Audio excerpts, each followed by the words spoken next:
This is the story of how Elizabeth Holmes convinced investors to give her hundreds of millions of dollars for a product that didn't actually work. So back in the early 2000s, Elizabeth Holmes drops out of Stanford to start her own company, Theranos. The goal of Theranos is to use one single drop of blood from your finger to be able to run hundreds of medical tests. What happened next was a perfect storm of cultural narratives and wishful thinking. First, because the idea sounded revolutionary and world-changing, investors did not want to miss out. Second, because it was a medical startup, those tend to be more secretive than, say, a startup around consumer technology. Third, because she was very personable and had a great marketable image, she was able to build hype around herself and her startup. But it was the fourth aspect to the story that really allowed her to pull off one of the biggest frauds in recent history. She built credibility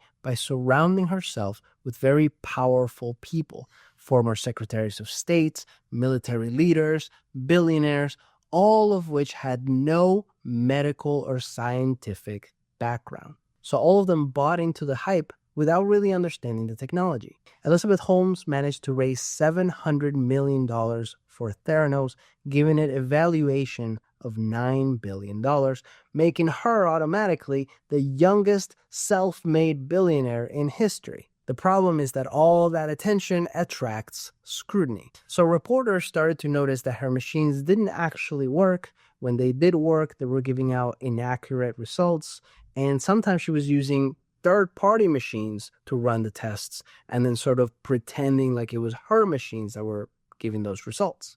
So the media, specifically the Wall Street Journal, ran a series of investigative articles poking holes at every part of the Theranos narrative. The company's valuation crashed soon after that, and a few years later, she was tried and convicted of defrauding the investors and sentenced to 11 years in prison. She's a perfect example of the toxic side of fake it till you make it. And it's also a reminder that storytelling without actual substance can only get you so far. That's the story, and I'll see you tomorrow.